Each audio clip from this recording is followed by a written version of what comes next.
Hi, I'm James Shillinglaw for Insider Travel Report, and today I'm talking with Elizabeth Gordon, who's the co-founder and CEO of Extraordinary Journeys. Now, what is that company? We're going to talk to her about that. It sounds like a wonderful company that provides amazing experiences, and we're going to find out about Extraordinary Journeys and more on Insider Travel Report.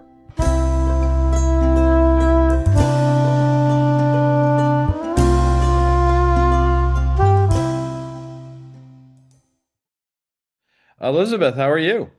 Good. Thank you, James, and thank you for having me. It's a real pleasure to be here and Well, looking forward to the conversation. happy to finally meet up with you. I've been on the road a little bit and we've been missing each other, but here we are. Just straight off the bat, tell me a little bit about Extraordinary Journeys. When did you start the company and what kind of travel does it provide? I started the company with my mother. We co-founded the company around 2009. Mhm. My family comes from the safari background. My parents founded a safari company in the 60s. They did a lot of alumni travel. They sold the business. After a few years working consulting, I realized that I love travel. And so I asked my mother to start a new business with me. And the whole idea was to really create custom trips. We started off with Africa, and we really wanted to create design trips where we would dig deeper. We would really use our net personal network. We will, because we have such a strong network in Africa, Right. having lived there for so long, my parents had a house there. We wanted culturally rich itineraries, and we really wanted to redefine luxury and what it meant. At the time, it really meant just staying in like luxury hotels or big hotels. And we said, no, we want to find the authentic places, get people, push them to go further. The luxury is having people like us by your side to help you feel comfortable to go to places you didn't feel confident going yourself. So we started with Africa. That's where the soul of what we do, but we've gone from there and we're offering other destinations because a lot of the people we work with have asked us to take them further in those places. So what are some of Um, those other destinations? so some of those destinations, I said, we do most of Africa, but I lived in South America for a very long time. Okay. I lived in Argentina. That's where I did some of my consulting and lived out there. So we have a South America team, I have a Southeast Asia team, I have a Japan specialist, India specialist, and Australia, New Zealand. We also have a Middle East team. So they do a lot of Egypt and Morocco. Oh, great. Now, is this sort of a soft adventure company or are you really in the adventure travel space? Soft adventure. Okay. We can do full adventure, but I would not say that's our specialty. What we're really good at doing is mixing and matching. So we can do a 3-day hike where you can sleep, under the stars and then end at a very luxury, beautiful place with a plunge pool and, nice linens or whatever, whatever people want. But I wouldn't say the focus is to go climb Mount Everest. We can do it. We can find the right people, but for us, it's Maybe really the mixing and Kilimanjaro, huh? or Kilimanjaro. We do plan Mount Kilimanjaro for sure. Right. But I wouldn't say that's the focus. A lot of it is more of the mixing and matching of all the experiences. Right. That's great. Now, let's drill down a little bit about your background. Yeah, you were actually born in Kenya, right? That's right. Yep. And what experiences in your life kind of prepared you to start Extraordinary Journeys? Oh, quite a few. So I was born in Kenya. My parents then moved to Paris so we could go to school in Paris. So I grew up going to French schools, but my parents are American. Then we would go to Taiwan every summer because my Oh, wow. father had decided that it was very important that his children speak Chinese. So I would go live with a Chinese family every summer. Then we would travel because they were in the travel business. We were constantly going around the world. So I was very lucky to have lived all over the place. Also as an adult. So I moved to Namibia for a while. I lived in Mexico. I lived in Argentina. So I think I just grew up very comfortable going to different places throughout my childhood as an adult. And I felt I could give that to other people as well. No, that's great. And I understand you speak multiple languages, I right? do. I speak Yeah. six. Languages. Well, I speak a passable French, but that's about it. I wish I spoke more, and I wish I spoke Mandarin. I always tell people that would be a good My language. Mandarin's a little rusty, but it's there. And then Spanish would be good too, which is I find that that would be very useful. So, but it sounds like you have all that taken care of. I Now, do. I do. let's talk a little bit about the company itself. I understand that you have a team of 25 women. Is that correct? Well, we're almost 30, and we started out, we're predominantly women. We do have men on the company. Our South America, head of South America, Brett, is a man, and the person who runs Japan, Chris, is also a man. We also have Joey in our team who works in marketing. So predominantly women otherwise. Now, and then you are not a woman only operator, right? In terms of who you cater to, right? No, not at all. No, We just okay. happen internally, the people who work at Extraordinary Journeys are a lot of women, mostly women, And where and are women most of leadership. these are based all around the world, right? Yes, Or so just we do. We do have a strong team in the United States, and it's across the United States. We've always been a virtual company, even before COVID. So I have teammates all the way from Los Angeles to Boston. So that's in the United States. I also have some people I have a strong team in Cape Town that live down there. I have some right. people in the UK. I have, really pretty much everywhere in the world. We have someone.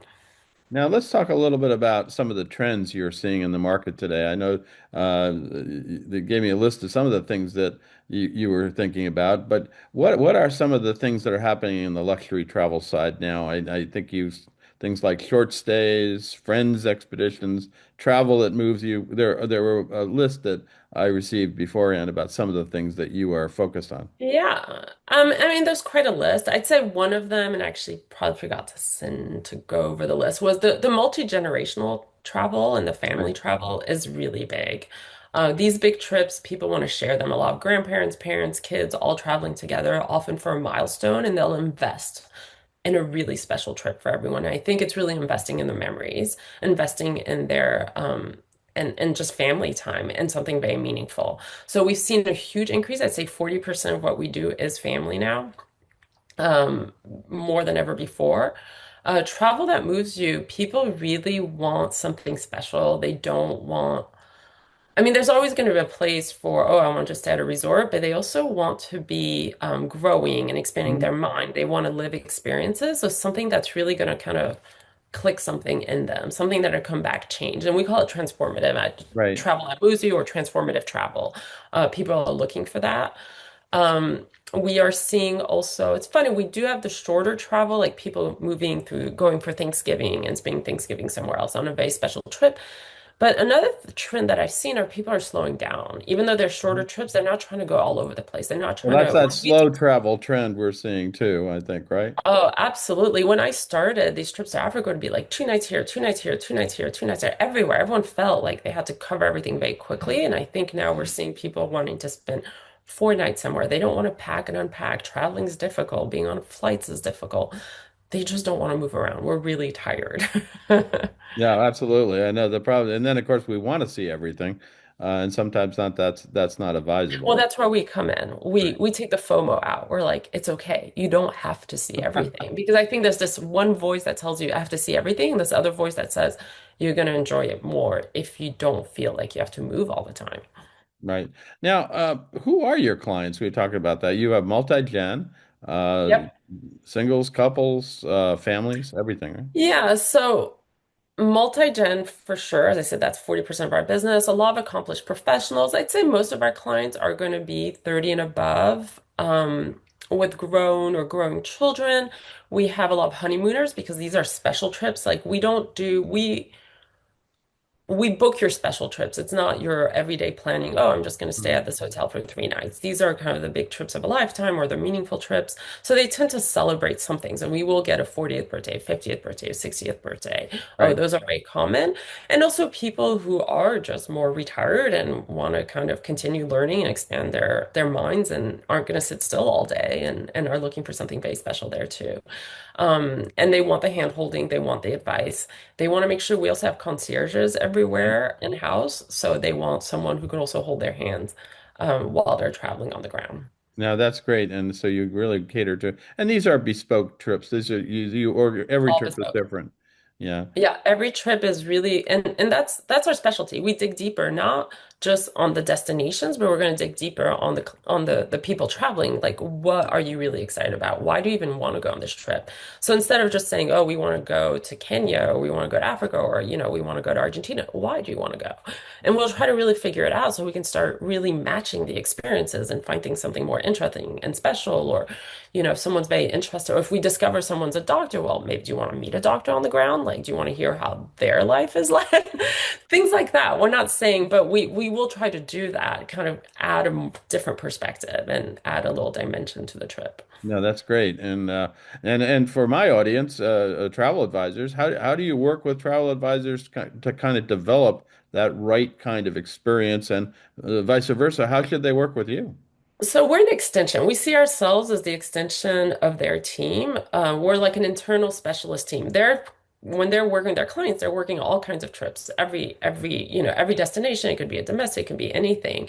We're very specialized in what we do and the destinations that we cater to. We're not trying to do everything. So when travel advisors have someone interested going to Japan, for example, they should call us, bring in very early. We can be on the phone call with the clients, or we can give them a list of questions to send so we can really make sure we're getting the right answers Right. and able to create the bespoke trip. They can call us anytime because we have teams on the ground, but we have also teams in the United States in their time zone. And we will prepare everything so they can really be like talking to their clients and like maybe answering the next question, or whatever they need to do. They have a lot of work. We're going to do all the background work for them. We're going to make sure the client is feeling prepared for the trip, and we'll do all of that. So we're really an extension. We're really there to help them shine and not worry about all the details because we have so much experience. We know what has worked, what has not worked. We know that people forget to look at their visas, and we remind them like, hey, you should remind your client, go get a visa now. That's true. So I've missed that out a few times, believe me. I almost missed it out for Brazil. So I was like, yeah, yeah, yeah. now, Absolutely. is there anything else you want to tell we go out to about 125,000 travel advisors. Anything else you want to tell them about extraordinary journeys? Yeah, I mean, we're really there to make you shine so we can be as present or as I was going to be say, like as discreet as you want. We're really here to be a sounding board to help you handle all the design, the logistics.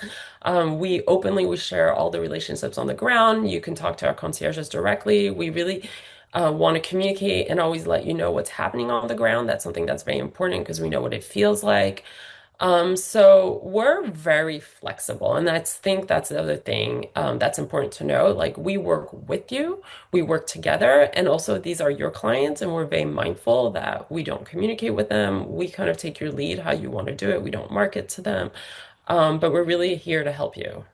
That's fantastic. Now, in that vein, where can travel advisors contact you and find out more about Extraordinary Journeys, your website, other things, ways they can get in touch with you? Yeah, absolutely. Well, they should go on our website, extraordinaryjourney.com. We have a brand new website with lots of ideas and itineraries they can take a look at. Again, these are just examples. Everything can be tweaked Right. and changed for your clients.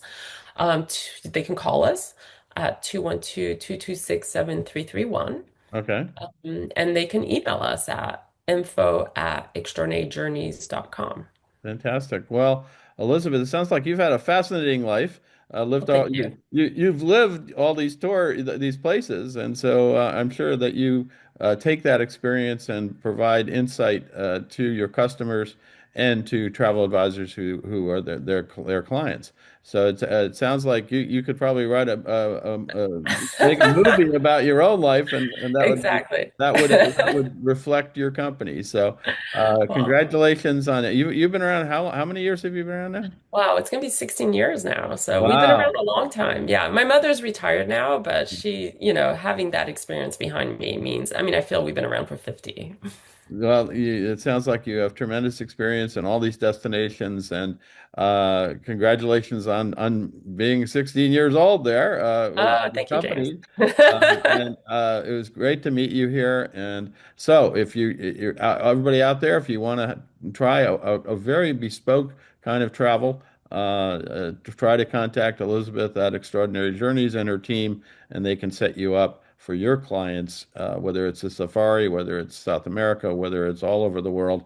And you can find some great opportunities for your clients. Again, thank you and wonderful to meet you. Thank you, and have a great trip to Chicago and Brazil. Yeah, I got that's I still I should hire you to I organize know you that should trip. talk to Brett on our team. He can There you help you. go. Again, thank you so much. And I'm James Shillinglaw, and this is Insider Travel Report.